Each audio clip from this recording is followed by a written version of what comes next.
Welcome to the Wealth Planning for the Modern Physician podcast, hosted by David Mandell, an attorney, author, and OJM Group partner. We share real-world financial lessons from physicians and insights from experts to impact your bottom line. Check the show notes to get a free copy of our book, Wealth Strategies for Today's Physician. Now, over to David. Hello, folks. It's Dave Mandell, host of the program. Thanks for joining us. For those of you who can see us on YouTube, that's great. I know most of you are listening. And from the docs I talk to, there's a lot of people driving when they're listening to us, so we'll try not to upset you, or you're on the treadmill and working out, and you don't want to get your heart rate up any more than you need to. So we're going to not do anything shocking. But we have a good topic today. It's actually a topic that I've been interested in having on because I've had a couple physicians ask me about this, just as in advising them in wealth planning. And I can even remember back prior to OJM, when I was practicing law full time, and I had a couple docs ask me about this from a legal perspective, and that's franchising. They've been interested in adding that as an entrepreneur, as a source of income, as part of their wealth plan. And Matt Stevens showed up in my field division, who's a franchise expert. So let me tell you about him, and then we'll welcome him in here. So the franchise guy, Matt Stevens, is among the more experienced franchise consultants in the country with more than 30 years in the industry. He has owned 4 businesses, turned around struggling divisions, and served as a board member and partner inside a $2 billion franchise group. He's the author of Franchising 101, an introductory course to franchising that many of you may be interested in who find this topic to be of interest. He holds 3 business degrees from Florida Southern College and Wake Forest University. And with that, Matt, welcome to the program. David, it's great to be here. Thanks so much for having me. I look forward to this. Yeah, me too. So I'm going to learn a lot because I don't know much about franchising other than occasionally being a customer of a franchise. So let's start with the basics, sort of the ground rules. What's the definition of a franchise? I don't know that. Are there different types? Can you categorize the world in any way? And why, just high level, then we'll talk about doctors, et cetera, but why in general would someone want to be a franchisee? What are the reasons people get attracted to it? Tell us about it. Sure. Yeah, I appreciate it, David. Basically, a franchise is an authorization to carry out specific commercial activities. And in this case, with franchising as we know it, it usually involves a brand, which frankly is far less important, even though there are dozens of brands we've probably all heard of. And what it really more so equates to is a great system support and a team of individuals who support your back. But the definition is the authorization to carry out commercial activities. It's not all hotels and food. We can divide franchising up into so many different categories. We can divide them into high leverage, low leverage, less expensive, high expensive, storefront, non-storefront, sales, management. There's so many ways to break this down. And I do that with my candidates, but of the 4,300 or so franchise brands that are out there, there's 80 different industries. Wow. You can probably break those down. Well, I look with my candidates, 30 different ownership criteria, and that helps us divide them into different stacks, basically. That's interesting. So a couple numbers that you threw in there. So 4,300 franchise, I'm sure obviously some go out, some come in, but ballpark, we're talking, 3,000 to 5,000 in terms of opportunities that people could explore. Literally. And in the aughts, 2000 to 2009, there were roughly 900 different brands who went from founding unit to entering the franchise fray. And respectfully, most of them don't exist anymore. They didn't get to their second or third franchise owner. Right. So, I could see it as like, if you've got a good business, right, whatever that is, but especially if it is, my guess is if it is, I'm going to say mass market, but it can't be like, just a complete sort of niche where like a super high-end restaurant that it'd be very hard to to expand. But Mhm. that's sort of an exit for people who do that, right? I mean, and I'm saying exit like retire, but a way to really monetize. Hey, I've got something that really works. If I want to, probably the Ray Kroc story, like how do I'm going to grow this thing? Well, one of the ways is to go that route. Would that be accurate? It can be. Usually a franchise begins because someone has built a business X and they're good at it. They're very comfortable with it, but they might be bored with their own growth pattern. Frankly, that can happen. Or they might look to national growth and just not have the relationships with bankers or other individuals who can get them to grow on a national basis. So they might consider franchising to expand that brand and create a legacy. Right. So the third part of the foundation, and we can relate it to docs so we can keep moving because we do want to be around 30 minutes, which is the question was, why would someone be interested in being a franchisee? But let's just talk about docs. Have you worked with docs, dentists, medical professionals? And if so, and I know you have because we had a conversation, what is attracting people to becoming a franchisee? And for those, this is just a legal thing that I know. When you put that EE on the end, franchisee, like lessee, that means someone who's coming into it and purchasing or renting or what have you. So franchisee means someone who's going to, invest in it. What's the attraction for docs and others? Yeah, correct. I've worked with a lot of doctors, a lot of physicians of all kinds around the country. And frankly, if we boil it all down, what franchising does is it allows someone, well, let me step back. We all live finite lives. Physicians certainly understand that. Right. And so if someone is 40 or 47 or 52 or 58 years old, the question is, do you want to invest the first 3 to 7 years of any business, if that's the direction you want to go, making mistakes, learning expensive, untimely lessons that you can't predict? Or would you rather spend a franchise fee and literally buy down that learning curve significantly? That's what franchising does. It buys down the learning curve significantly so that you might be able to be in years 1, 2, or 3 where you would have been on your own in year 5, 7, or 9. It also surrounds you with a lot of people who are endeavoring to do the same task as you, but they are not competing against you because they have their own explicit territories or their own explicit coverage areas. So when you ask your neighbor for advice, or you ask other people in your training session or other people at your current level of productivity for advice, it only helps all of you. They're not competing against you because they have their own territories to concern themselves with. That makes for a huge advantage. You don't have to go out and hire coaches. You don't have to go out and make 100 mistakes. You still might make 2 or 3, but a lot of those mistakes are handled during the training process and by following basically the playbook that the franchisor has already designed for you. And that's the big reason why.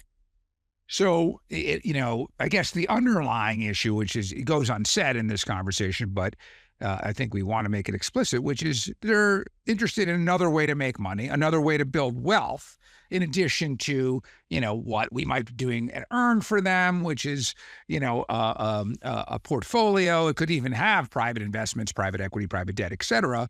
But maybe they want to be more hands-on in some way. And we'll get to that in a second, because that's a big issue, time and the ability to do that. Maybe they have some family member, son, daughter, et cetera, or someone else who has an interest in a business area. And this is a way to kind of get them started, but not take on all that risk. I really liked your point of buying into the learning curve. I never would have thought of that, but it makes total sense to me.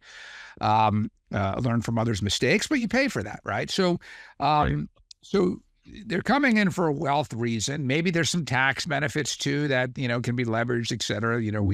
We'll talk about that for a second. But how does a doctor especially, but any of your clients who has very limited time, right? But they still have an interest in this. I want to do it. Can't be me. I got to be in the OR, but if I could invest in something, how do I find the people to do it? If, I don't have a son or a daughter or somebody related to me, how can I get involved in this if I physically don't have much time to do it, even though I might have the capital and the interest? Right. Mind you, David, that's a big concern for a lot of people, anyone I work with, really. I placed over 900 people into franchising, and every single one of those people did not need a franchise to do what they were doing. They chose to do it because of that buy down on the learning curve.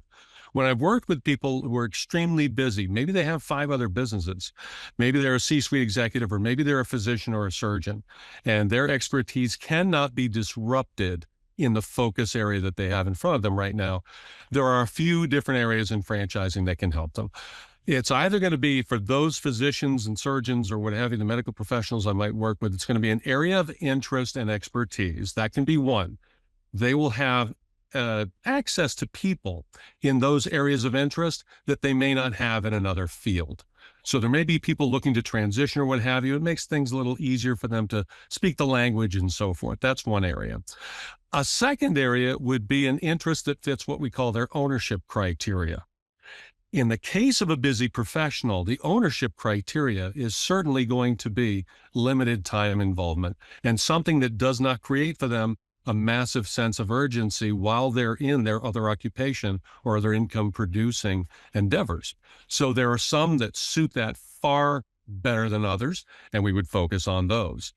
Another situation might be, as you alluded to before, it might be a son or daughter who's just looking for a better opportunity than they have in the workforce.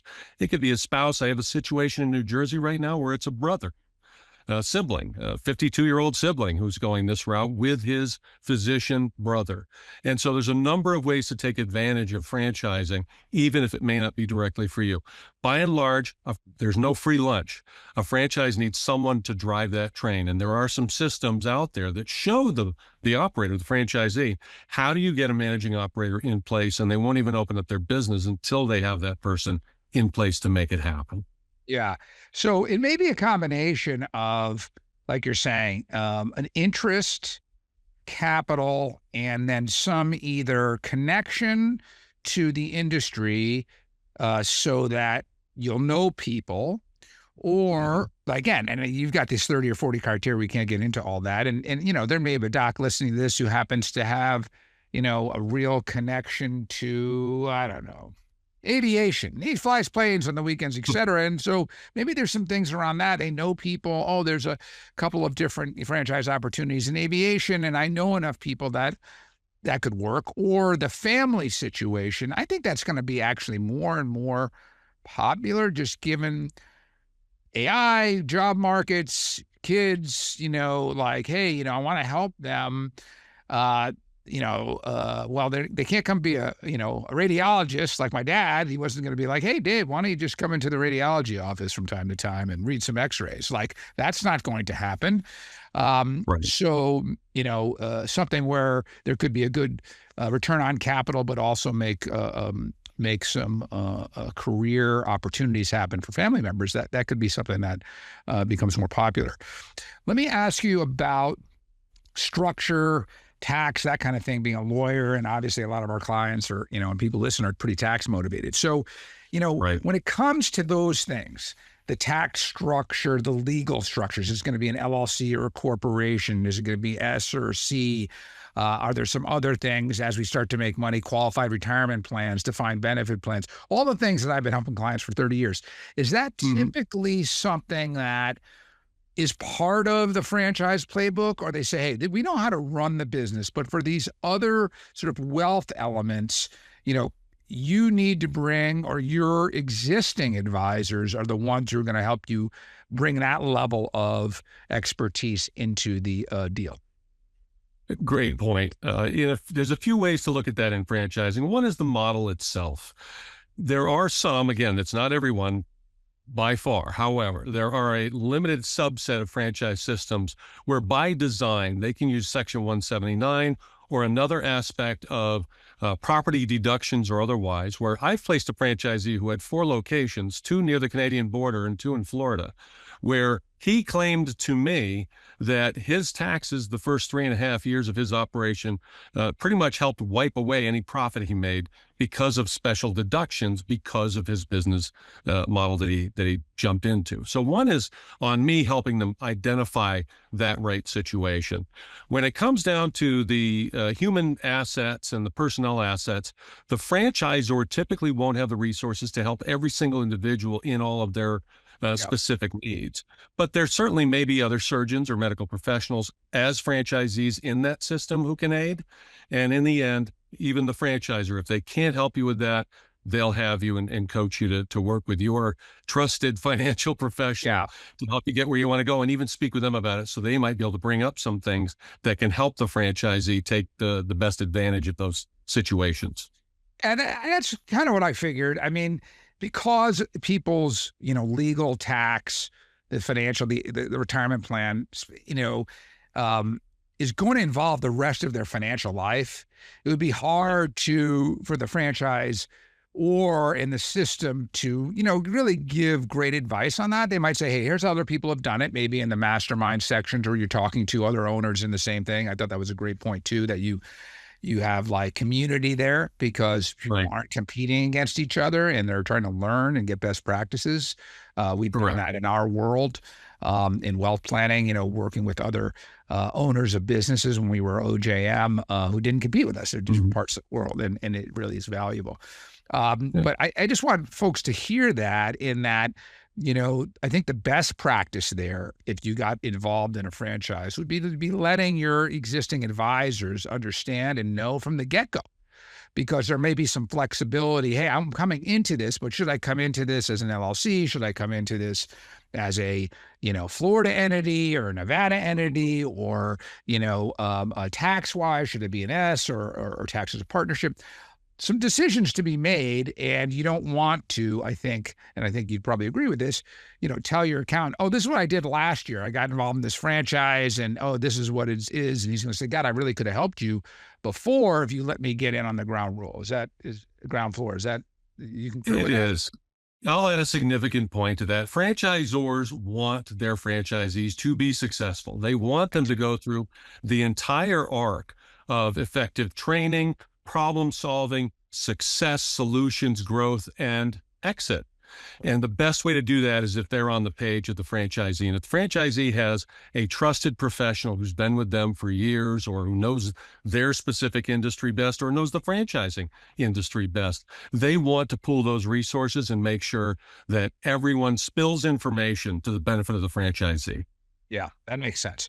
So give me some red flags. Say a doc is, let's just say, as an example, they're looking at something right now as they're listening to us, and they're not working with you, Matt. And you're saying to them, okay, here's some things you want to avoid. This is probably some things that, where there's smoke, there's fire. This may not make sense for you. What are some red flags?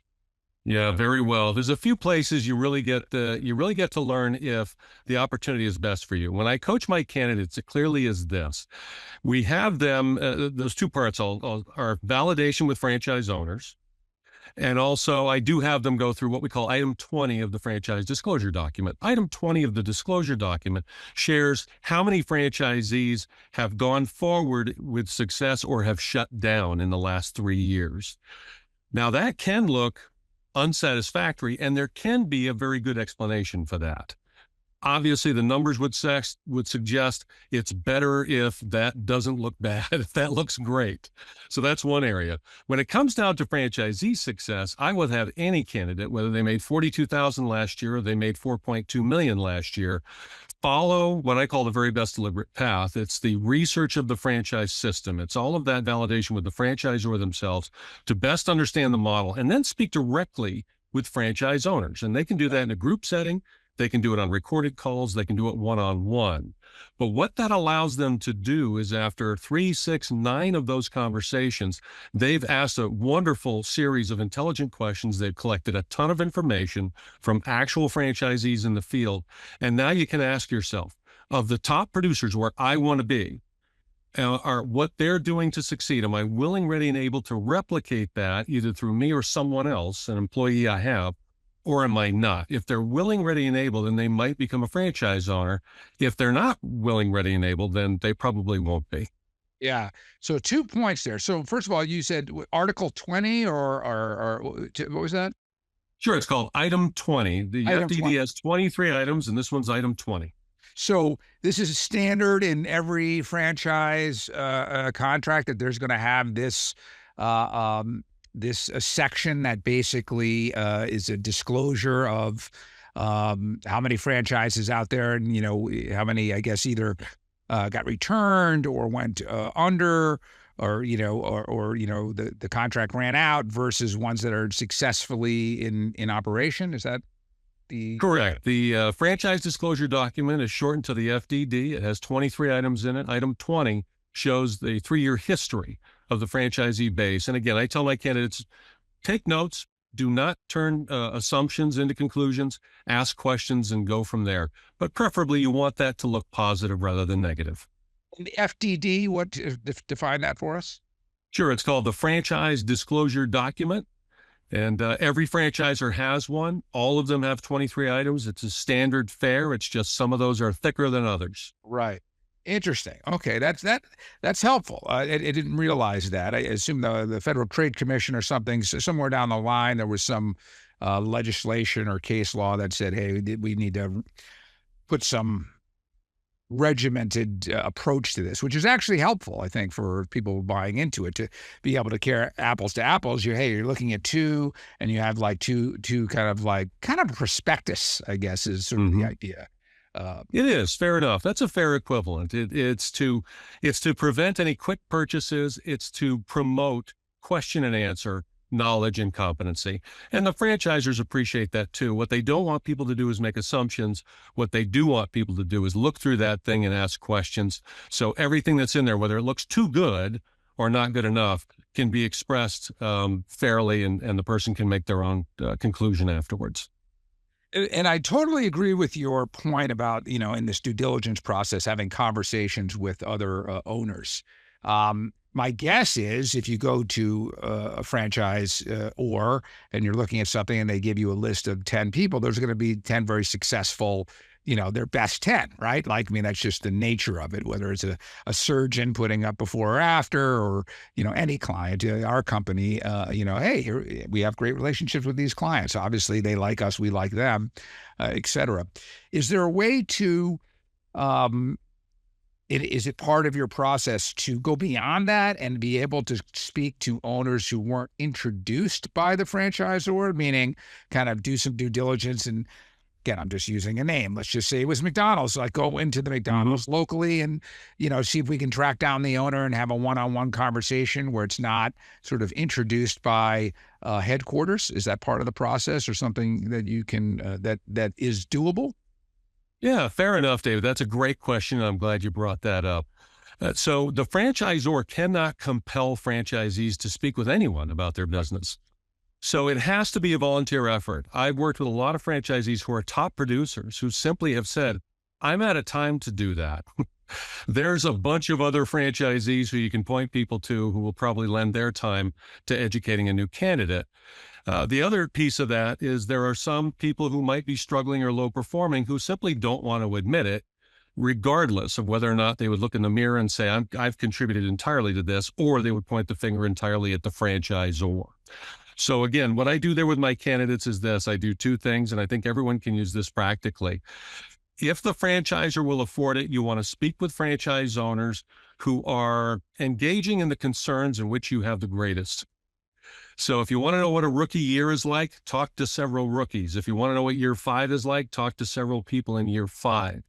Usually if someone gets past their 18th or 20th month, they're probably on the way to success. If they're not hitting it by then, they're struggling. I don't know how long they're going to stay around. If the franchisor might help them exit by sell, or a neighbor might pick it up or something like that. So a franchisor has to find ambassadors who are willing to invest their time and spill their guts about the good, bad, and indifferent about the franchise. But also I tell my candidates, let's find those people who are producing at the level and manner that you want to, or let's find other physicians who are producing, or let's find other single women who are producing in that business. Let's talk to them first. If they're achieving goals you want to hit and you're not up to that time commitment, money commitment, intellectual commitment in that business, then it's probably not for you. And we have those follow-up conversations on a regular basis.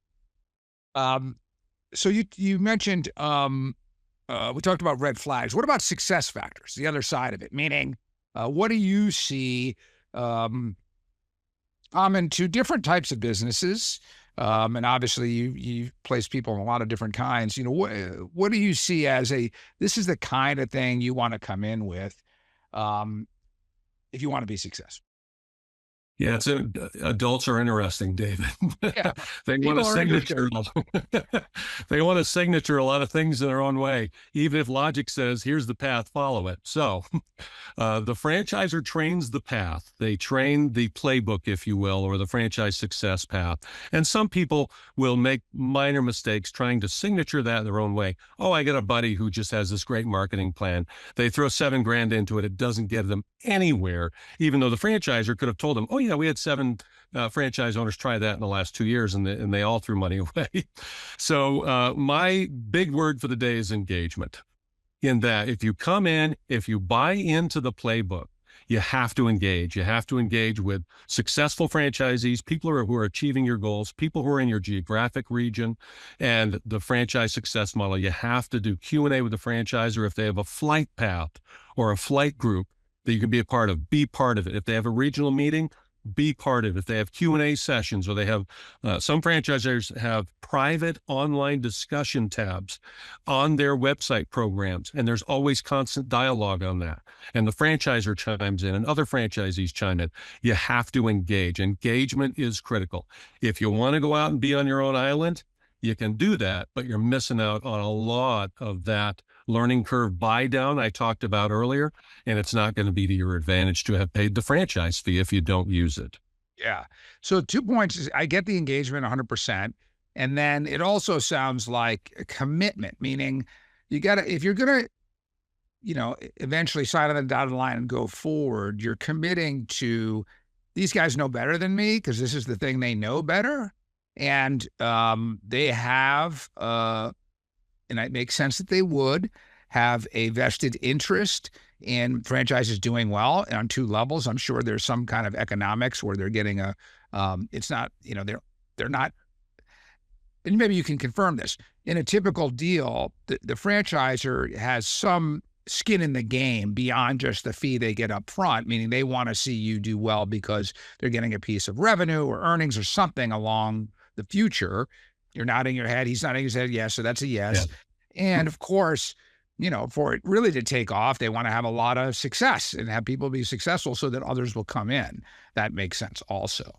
But that means, like, to your point, like coming in, you have to then commit to working the plan. Okay. I'm sort of coming in. I'm going to take advantage of that buy down and not try to do things myself. And I think, that makes sense to me that would be a success factor. Correct. Franchisors will charge a royalty. That's typically a percentage of received top-line revenue by the franchise owner, and they charge that. Some of them pull it weekly, some monthly, but that's their gain on that. The franchise fee, which is the one-time payment made early on, that is rarely a break-even point for the franchisor. So they want a bunch of producers producing high levels and paying royalty. So the best thing a franchisor sees when they see a candidate is someone who's going to come on, they're going to buy onto the program knowledgeably, they're going to know the ins and outs of the system, they're going to follow what works, they're going to avoid what doesn't, they're going to grow through the years, they're going to share their successes and their failures with other franchisees and with the home office, they're going to keep growing, they're going to sell the thing successfully sometime between year 7 and year 45. and that is the dream of the franchise, right? If that can happen, they're going to have a great system. They're going to have a wonderful arc with every single franchise owner. And that's the goal. Yeah, that all tracks with me. So let's, we're getting to the time. So let's kind of talk about 2 things. Let's talk about the exit, and let's talk about how you work with docs and other clients and what your role is. So let's talk exits. It sounds like you mentioned a couple things that those who don't, if they're not successful in the first 18, 20 months, then they may not, and maybe they'll be exiting because it's just not working for them. But you also mentioned, 7 to 45 years. So that's probably it is working, it's successful. And it's just, how many, how long they can do it, how long they can grow it, how many, maybe, different locations or what have it is that they can build onto. So just let's talk the world of exiting franchises from sort of forced because you're not doing it well, it's just not working, to the more ideal. Sure. On the short side, David, I kind of use 18 months as a generic term to simply say not a whole lot of adults will get involved in something for much longer than 18 months if it's just not working out for them, or they don't like the culture, or they don't like what they're doing. I have even seen successful franchise owners who one day just woke up seemingly out of nowhere and said, I just don't love what I do. And they sold it off to one of their key people in month 26 or something like that. For the folks who are succeeding and growing, they have a decision to make because they're humans just like you and I. With some people will get bored with what they're doing. Some people will see that golden tower at the end of that golden parachute and they'll aim for it. There's a lawn doctor. I don't mention much franchise names. There's not much territory left over, and I probably wouldn't introduce it to a lot of physicians. But Lawn Doctor is a 50 to 60-year-old brand. Their oldest franchisee is in their 5th franchise agreement. They are now beyond year 50 because it was a legacy brand. They just kept handing it down to the next child in line. I've placed people myself. I've been around so long where I've had people do that. So what franchise owners do are they are encouraged to plan their exit. The best ones will plan it literally while they're in training or before it. They'll picture what it's going to look like, even though they'll be nowhere near it. And for some people, they intend to do it in year 5 or 6 or 7. In others, they want to drive this thing forward and create a long legacy for their children and possibly their grandchildren. Franchisors are cooperative with that, and funding agents that are franchise familiar are very comfortable with that as well. So the franchisor, when it comes time to sell, I do have my candidates, whether I worked with them or not, give me a call. I have a 30-minute discussion to share with them the ins and outs of what a resale looks like. We take a lot of skeleton notes on that, and I leave my line open for them in the future. I also have them speak with the franchisor for the purpose of evaluating the business. What's the proper resale number? And also how the franchisor might help them market it. I won't get into it today. It's for another call, but the franchisor can help you market. The franchisee can market to their constituents, clients, or neighbors, or other people in business groups, or people like me can help them market it. So they have to pick which one is best for them. But I've worked with a lot of people who built, and then sold it with a wonderful exit strategy. I'll bring up one example just to show. A friend of mine who does what I do as a consultant placed a person in a business in Portland, Maine. That person built that business for 14 years and was ready to retire. He was making a solid 6-figure net income in a part-time role at that time because he'd hired people and trained them to take over the business as he grew. I placed the buyer into that business who paid a high 6 figures for this franchise from a seller who originally got into it for under $200,000. So the seller made out very nicely. My buyer is now in year 5 or 6, and he has tripled the revenue of that business in just a short period of time. He will have to break up his territory likely in order to sell it, to have enough people in the buying pool that he can sell it in the time frame he might want to, or he might find a big buyer and sell it all in one. Franchisors help you with that. Funding agents get involved, and people like me get involved as well. It really is the best thing to the franchisor to see that arc come full circle and have someone leave the day they got paid and say, hey, I walked out successful with a big check and I enjoyed my experience and I have no regrets. Oh, it sounds like there's a whole ecosystem of this in terms of it is advisors and the franchisor, and and how robust that is may be one of the factors you're looking at when someone's coming in to say, I want to buy into something. I want to invest in something, meaning that have the exit in mind, right? We hear about that. You sort of mentioned that originally, that a lot of people do that. And being able to come into something that you'll have kind of a lot of resources to help you figure out how to exit is important. And I think that may be a valuable factor in evaluating even going in. Correct. I'll emphasize that too, David. I didn't mention it earlier, but I mentioned engagement. Alongside of that, I would say best franchisees, they appreciate their success and their skill sets. They set their pride aside. They pick up the phone and they ask a ton of questions of people who know the answer. Yeah, that's right. So let's end with like your role. It sounds like you are helping people figure out if this makes sense for them. You're helping people, if it does make sense, help them find which opportunities make the most sense. And I didn't, know this either, but it sounds like you're also helping people figure out exits and how to downsize or even sell the business in the future. So it sounds like all things franchising, and that's why you're the franchise guy. That kind of makes sense. That's your title. But give us a little bit of, if docs are listening, if this is something they may be interested in, how you work with people. Correct. I talked to 2 or 3 of my own placements. I placed over 900 people in 42 states, and I talk with them 2 or 3 a month who are looking to exit for purpose.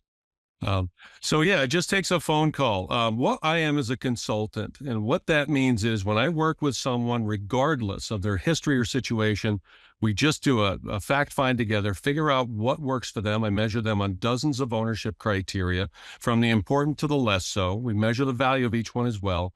Once I get that figured out with them, I make them the center post of the search, and I reverse engineer the process around them. And that helps us figure out if a franchise can help them. We speak about it in their backyard. If the franchise can't, we ignore it, because thousands of franchises will not fit them. But typically 2, 3, 4, or 5 strongly might. And so then what I do is, once I make that introduction, I walk with them down the research path with a huge spotlight shining forward, so they're not shooting themselves in the foot or not letting anyone else cut them off at the knees. And some nice surgical references there. So I do that until they're done. And they're done means, yes, I'm in this one, or no, I'm in all of it, or Matt, I don't like you, or I found something else. Whatever is an outcome you can imagine is possible. And I just work with them until that happens. And my services are free and without obligation. Interesting. So, how do you make money if you're not charging them? How does that work? Sure. If someone becomes a franchise owner, they'll write a check to the franchisor for their published and public franchise fee. And the franchisor takes a chunk of that and sends me a thank you note. So the franchise fee is the same, whether you invest a little or a lot. I don't care the direction you go. I want you to be happy with the experience. Yeah. I tell everyone, David, I want you to brag to everyone you know about me until I'm dead. That's what works for me. Yeah. So that makes sense. It's similar to some other areas in finance where the price doesn't change. So it's not like they're getting a better deal if they don't like you. Meaning, if they didn't use someone like you, let's just say I used you, you educated me, you carved out, different things. I felt really confident about what I'm doing because we went through this whole process. Or Dr. Smith next to me just chose that out of a phone book. We're paying the same. So it Correct. seems like I should take the advantage of somebody like you because I'm going to pay the same if I end up going forward anyway. And if I don't go forward, well, I've at least I know why, or I've gone through the whole due diligence process and made an educated decision. Is that accurate, what I'm saying? It is. We've always parted as friends. It's interesting. I've been doing this a long time. Last year, third quarter last year, I placed a gentleman in Long Island. He first reached out to me 13 years ago. It's the longest time of all my placements from start to inevitable purchase. And we worked together 3 times. It's just now was the right time for him, and he's very happy with his decision. Yeah, that happens to us too. People have had our book for years and years, and then they finally say, hey, I got to talk to these guys. So Matt, thank you so much for being on. I really appreciate it. I learned a lot.